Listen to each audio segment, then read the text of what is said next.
Hey everybody and welcome back to my channel. In today's video, I'll be talking about things K-pop stans need to stop doing or saying. Quick disclaimer, this does not apply to every K-pop fan out there, so if it doesn't apply, let it fly. If it does apply to you, then it's a sign you should probably stop. Anyways, let's get started, besties. Number 1. K-pop stans need to stop hating or judging black K-pop stans who listen to problematic groups. This is gonna be a long one, so buckle up. Okay, as someone who is a black K-pop stan, this is so fucking annoying and irritating. Y'all non-black stans love to have a superiority complex and feel like you're better because you don't stan a group that's done something problematic. But here's a news flash, sweetie, almost every single K-pop group has done something problematic. Whether it's in public or private, an idol has most likely done something wrong in their life. And yes, there are some fans who don't hold their faves accountable and just blindly support them, which is wrong, but in this case, most black stans like me hold their faves accountable, realize what they did was wrong, then probably move on to the next. We can still like Mamamoo and NCT without being okay with stuff they've done in the past. It's not that hard. Honestly, I could make a whole ass video on how black K-pop stans are always hated on no matter what, but that's for another time.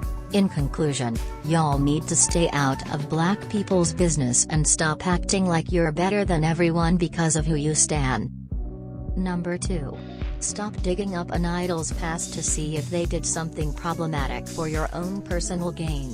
Kind of like I said previously, almost every group has done something messed up or not right in their life, but when you try to see if a certain idol did something racist or sexist just so you can have more of a reason to dislike them or even use it in fan wars is honestly disgusting to me. First off, fan wars in itself are dumb, but why are you searching for hours on an idol to see if they said something bad so you can use it against them? It's just weird to me and honestly immature. It's perfectly fine if you don't like an idol for your own reasons, but don't try to force others dislike them because you don't. Number 3. Stop shielding idols from criticism. I've seen some people hate on other fans who are giving constructive criticism to one of their faves, which is so stupid. It's okay if you don't agree with their opinion, but you don't have to be bitter and tell them how much you hate them. As long as the criticism isn't just straight up rude, like saying this idol can't sing or this idol's dancing is terrible, they don't deserve to be an idol, then it's not a problem or shouldn't be. To be honest, most of idols need criticism so they can improve and get better, because no idol in the industry is absolutely perfect in all aspects. I mean, how do you think they got better from their trainee days? By being told what they could work on. Some of y'all protect idols way too much, it's just ridiculous. Number 4. Acting like the group or idol is responsible for the fandom. I really don't understand why people do this, because most idols probably aren't even aware when fan wars occur unless it's a very popular one. Just because it's their fandom, that doesn't mean they're responsible for the way the fans act. The antis and toxic fans need to learn to take responsibility for themselves. It has nothing to do with the idols themselves. Some of y'all just really need to learn to separate the idol or group from the actual fandom. Number 5. Calling groups you don't like a flop. It's not as big of a deal like the others, but it's still annoying. This just proves how many people within the K-pop community don't know the real definition on certain terms. I think I slightly discussed this in one of my most recent opinion videos, but a flop would be used to describe someone who isn't successful or their comeback aren't doing well. Someone may not like ITZY's song Icy, but it would honestly be a lie to say it flopped because it was obviously successful. It's okay to not like a song or even hate it, but if you're gonna use a word, use it correctly. Number 6. Silencing POC fans. This is a more serious one, but I'm gonna try to make it short. I might make this section into a whole video later, so tell me if y'all would want that. Anyways, this is something that never stood right with me at all, and it's been happening too much. Of course this doesn't apply to all fans nor all situations, but I've seen a lot of white stans or just people who aren't in a position to talk about a certain issue try to silence others when they're just simply trying to tell a certain idol or group about something they did that offended their community. I've mainly seen this occur within the Muslim and Black community. What you'll need to understand is that most of them aren't trying to send hate towards the idol and call them a racist, but just respectfully call them out and tell them what they did was wrong. But here you all go with trying to shut them up. It's just sad that some of you would go so far to defend your faves knowing they did wrong. Like, please know your place and be quiet. Number 7.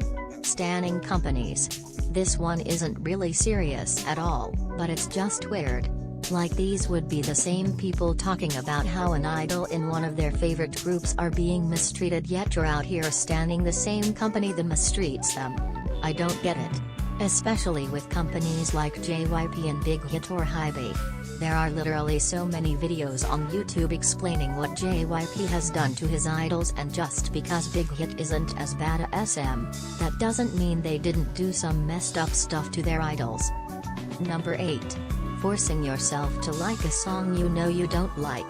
Now I usually will listen to a song a couple times, maybe even 3 times with headphones so I can really get a good listen, but when I hear people say I just need to listen to it 5 more times and maybe I'll like it.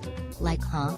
Why are you almost torturing yourself when you know you don't even like the song that much? Everyone is different, but I feel like if you've listened to the song around 3 to 4 times and you still don't like it, then just leave it at that. Now there are some cases where I don't like a song but then a few months later I love it, which can happen a lot, but yeah, I don't think you should force yourself to like a song when you don't. You don't have to love every song from your faves. Number 9. Assuming you know your idols.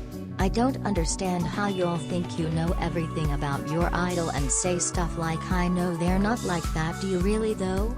Most of us probably don't even really know our friends, so how do you expect to know how your faves really are?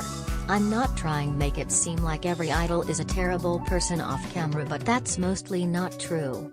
A lot of idols are most likely as kind as they are off and on camera, but we should understand that they are nice on camera on purpose. If they're an asshole, they're not gonna show their true colors while everyone is watching them. But yeah, there are many sweet and amazing idols, but none of them are perfect. Number 10. Stop diagnosing your idols. This kinda goes with the previous one, but yeah, this one is very frustrating too. It's so ridiculous. I've seen some fans assume an idol is depressed because they didn't smile in an interview. Like what? Your faves aren't going to smile 24/7, they can be upset, tired, frustrated and still be okay. I get it that fans get concerned about their faves, especially considering what has happened in the past few years, and I get concerned too, but there's a limit. Also, quick trigger warning, I'll be talking about eating disorders. Okay, so, this is more serious because I've also seen people try to diagnose an idol with anorexia because they lost some weight. Again, I understand the concern, but please stop trying to diagnose them when you aren't their doctor or anything. Just support them, that's all. Number 11. Asking idols to speak English. Okay, this is the last one, so I'll try not to make it as long as the others. I feel like it'd be really annoying for idols to see their chat just be filled with fans asking them to speak English. Just because you're their fan, that doesn't mean they need to do what you tell them to. They can speak whatever language they want, and if you can't understand it, then that's just too bad, and this is coming from someone who really only understands English. You got in K-pop knowing they mostly don't speak English, so why you ask an idol, especially one that probably isn't fluent, to speak that language? It's also probably very uncomfortable for them if they don't feel confident in their English skills. But yeah, y'all need to calm the fuck down with asking them that. Number 12. Stop comparing Western rappers to K-pop rappers. Sorry I lied about this being the last one, but I felt the need to add this. Just because they're both rappers, doesn't mean they're on the same level. Don't get me wrong, there are some amazing rappers in the K-pop industry, but let's be honest here, if these iconic Western rappers like Nicki Minaj, Tupac, and Missy Elliott didn't rap, your favorite K-pop rappers would probably be jobless. Also, they have had years, almost decades of experience, so it doesn't make sense to compare them to each other. I swear some fans have such a bad habit of comparing things that don't even need to be compared in the first place. And that's the end of the video. I hope you guys enjoyed. Have a good day and bye.